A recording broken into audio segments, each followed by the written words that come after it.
No One Will Save You is a recent movie to be released, and it's clear to see that it's one that's landed with impact and caused a lot of discussion points about its approach. Unlike traditional horror movies where it focuses on what you don't see in order to make you afraid, this movie does the opposite. It showed us the darkness that was present and the alien creatures that were taking over humanity in this suburban town. So it got me thinking about their origin, what their intentions were, and the type of species that they were too. So I thought I'd answer those questions and explain the alien creatures in No One Will Save You. Just to let you know, this video will contain spoilers. What were the aliens' intentions?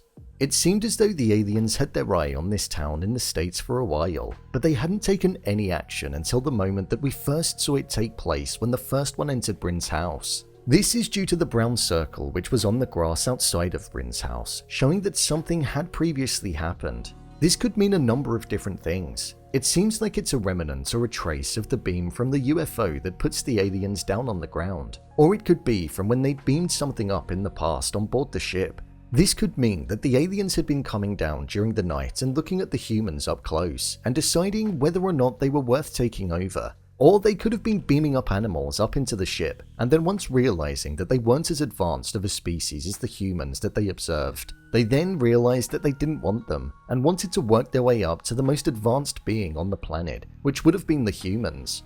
They most likely wouldn't have known that humans were the superior species initially, so up-close observation was something that would have most definitely been needed. The main intentions of the alien creatures was to take over the humans' minds and physical forms by cloning and going for total control, exactly what you see in traditional movies where aliens are present.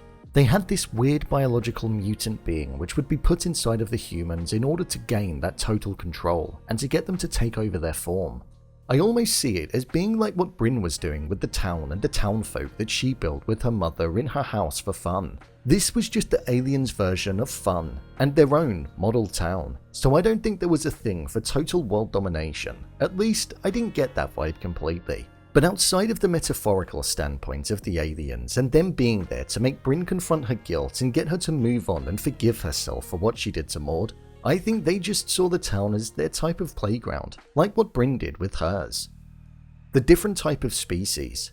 With this alien species, it very much felt like there were multiple different versions of them, almost like how humans are represented. Not all humans look the same, sound the same, or are the same, and that was something which was apparent in this movie for the aliens. For example, the first and fourth aliens that we saw were like the traditional aliens that you'd expect when somebody says, "think of an alien." The second one was a much smaller version of the original one, yet it had extremely long arms and big hands. And the third one, which was the most haunting one of all, was extremely large, to the point where it was half the size of a house in height and moved around like a spider, so they were all very different. This could be because there are multiple species on board the ships and they've evolved over time. Or it could be that the final stage of the alien species is the third form that we saw, the spider version. As when you look at the face of that version, it did look like it was a lot older than the other ones, with the smallest one looking the youngest too, so I think it could actually be the life cycle and stages of one particular species.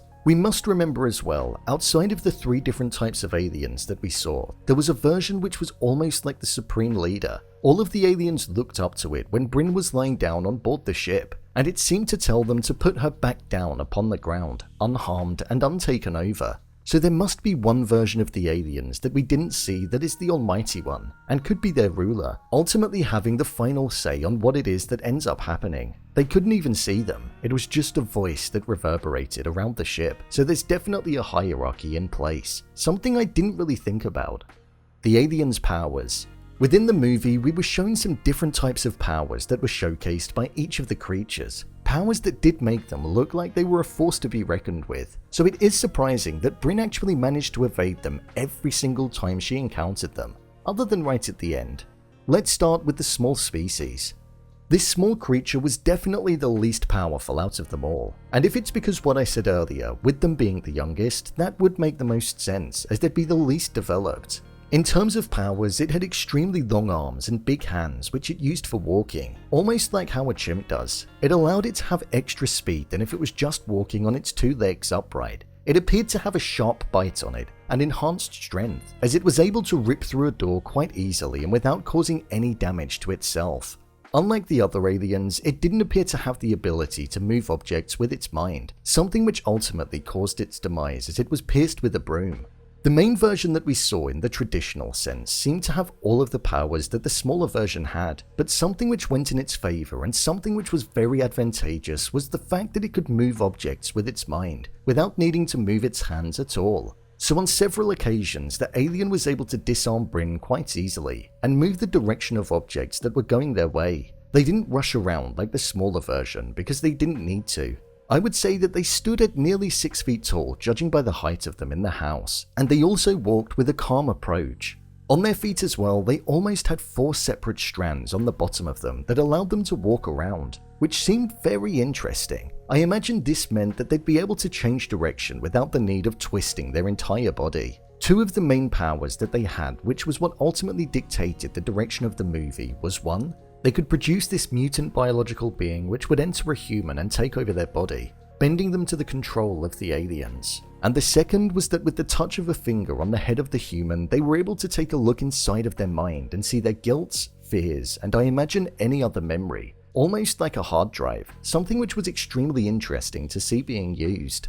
Then the final version of the aliens that we saw was the giant spider type one. This was most definitely the most haunting version and the one that I would least like to come up against. Standing at an extreme height when its legs were bent, but then even taller when they were stretched out. It was a dominant presence. It had extreme speed, and with that, it meant that its strength was amplified even further.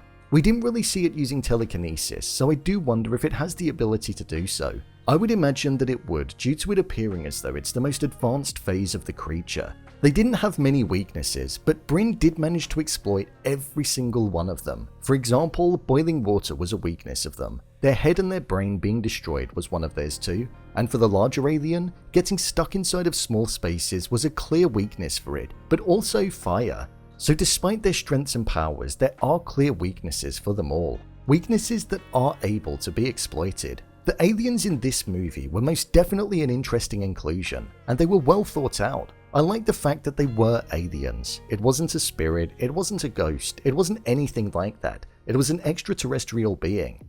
Something I feel I've not seen on my screen for a long while. They were extremely complex, yet simple beings, and I like the metaphorical representation, but also the actual features of them, and the deadly nature that they had. I'm a fan of this movie for sure, and the aliens made it all the better. So, there you have it. No One Will Save You, Alien Creatures Explained. If you want to see more videos such as endings explained, theories and predictions, and character breakdowns, then click on the card in the top corner, or alternatively you can head over to my channel where you'll find them all. I also broke down the true meaning of the entirety of the movie, so that's over there too. And finally, if you'd like to see what I rate the latest movies that don't quite make the cut to getting a dedicated video, then head over to my Letterboxd profile. It's where I rate the latest releases in real time. What did you think of this movie? Leave a comment down below, and don't forget to subscribe. I'll see you next time.